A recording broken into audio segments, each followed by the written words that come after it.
Kashmir is that beautiful poetry of God which he wrote while experiencing the highest form of happiness and the deepest sorrow at the same time.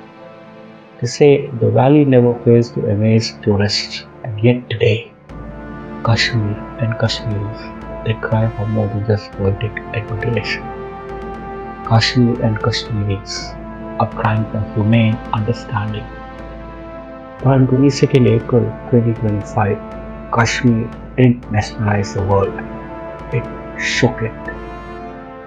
There's a sound we'll never forget, gunfire in place of peace, screams in a moment of joy, and silence, a silence more chaotic than the chaos itself.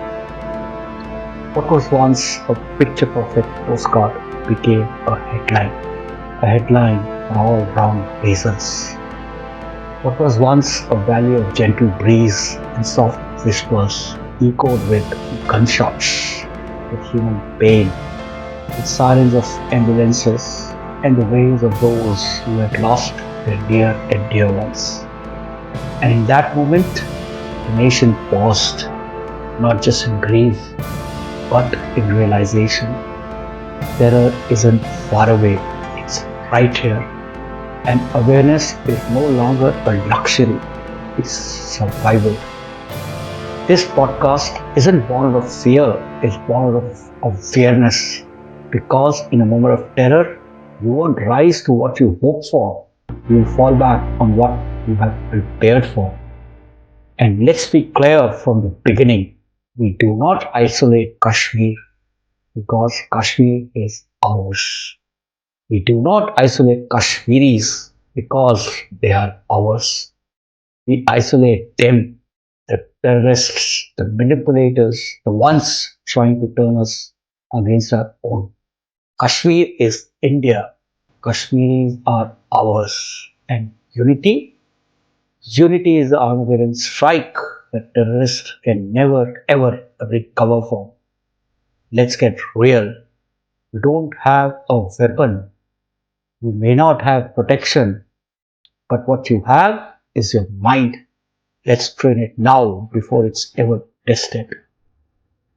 This podcast is dedicated to every innocent life stolen by terror. We remember you not as a statistic, but as someone who laughed, who dreamed, who was loved. This podcast is dedicated to every family sitting across from an empty chair. Your sorrow is not yours alone. It echoes in the heart of a nation that refuses to forget and forgive. But remembrance without resolve is hollow. Grief must become grit, and the silence must become strength. Our greatest tribute to you is not tears. It's the promise that we will not let your loss become a number. We will not let them win. We will not let them win by staying divided. We will not let them win by turning hostile and suspicious against each other. We will not let them win by surrendering to the fear. Instead, we will honor you by standing together, by preparing ourselves, by protecting our unity, our communities, and our humanity. And most importantly, by embracing Kashmir and Kashmiris as our own, as our family, as an inseparable part of us. Terrorists don't just aim to end lives, they aim to end our unity, our trust, our togetherness. But they have underestimated us. They will not break us, not today, not ever. We can't choose when terror strikes, but we can choose what we do before that day comes. God forbid if it ever does. We can demand drills, we can learn escape protocols, we can stop treating safety like a taboo topic. Because when people freeze, it's not because they're weak, it's because they don't know what to do. So let's start knowing, because knowledge and resolve are our true strength. Let's begin before anything goes wrong. Your first defense isn't speed, it's situational awareness. Train yourself to scan every public space you walk into. Where are the exits? Are there solid barriers or soft targets? What's the flow of people? This habit takes 10 seconds. But in crisis, it gives you direction while others are paralyzed. Now that your eyes are sharp, let's sharpen your reaction. The shots ring out. Your heart races, but don't run. Instead, freeze. Crouch low. Listen. Panic gets people killed. Stillness gives you clarity. You're not trying to outrun bullets. You're trying to understand what's happening. And once you do, every step you take must towards protecting you. This is about smart movement, not fast, but smart. Every movement must take you behind something solid. Every movement must make you more safer than you are now. Furniture, walls, steel counters, concrete columns. Do not follow the crowd. Do not run into blind corners. You are not just escaping. You are layering protection. And if movement becomes impossible, it's time to disappear. When you can't run, you hide. When you can't hide, you blend. And when you can't blend, you become invisible. Staying still and silent could save your life. And if you're carrying an infant or a toddler, movement becomes your last option. Concealment becomes your first. Hold them close, become their shield. Calm them not with words, but with your heartbeat. In moments of terror, your stillness becomes their survival. A very simple, often overlooked tool can help. A pacifier or a soother, if you can, gently offer it. It's not just a comfort, it's a survival tool. A pacifier can buy you precious seconds of silence, and sometimes that's all you need. Avoid speaking or whispering if possible. Instead, hum softly from your chest, low rhythmic sounds your child can feel, not hear. Touch gently. Rock slowly if needed, but minimize the noise. And always think in layers. Your body becomes their first barrier. The structure you hide behind becomes next, and silence becomes your shield. In chaos, every second matters. Every heartbeat matters.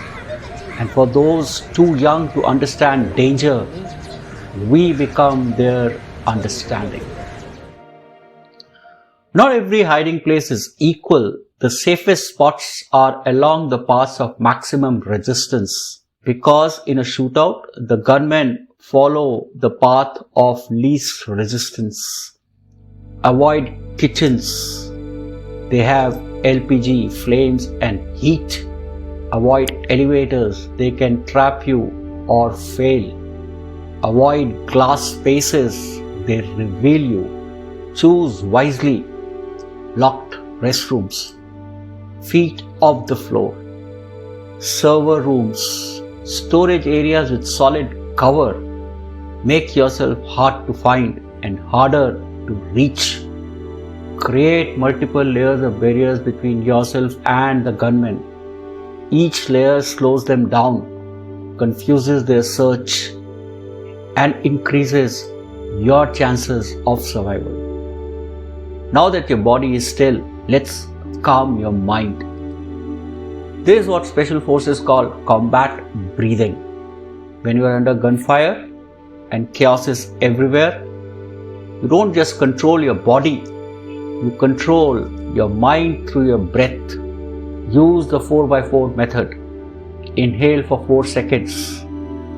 Hold for 4 seconds. Exhale for 4 seconds. And then Hold again for 4 seconds and repeat. In your mind, whisper, still, hidden, calm, focused. Now that your breath is controlled, let's control the device in your hand. In a terror situation, your phone is a double-edged sword. And here's your checklist. Full silent, no vibrate. Screen brightness, minimum. GPS and Bluetooth, off. Keyboard sound, off. No voice notes, text only. You are now invisible to digital detection. Now that you become quiet, now become unseen. Do not clump. Terrorists, they scan for groups. Don't be one. Stay away from crowds. Avoid stairwells unless cleared. Choke points are the traps. Spread out. Cover more area. Become harder to target. And now, let's prepare for the most difficult moment. When someone falls. When you see someone hit, the urge to scream is human, but it's dangerous. If safe, apply pressure. Use a scarf or a sleeve. And if it's not safe, stay still. Do not react. Do not cry out. And here's the hardest survival truth.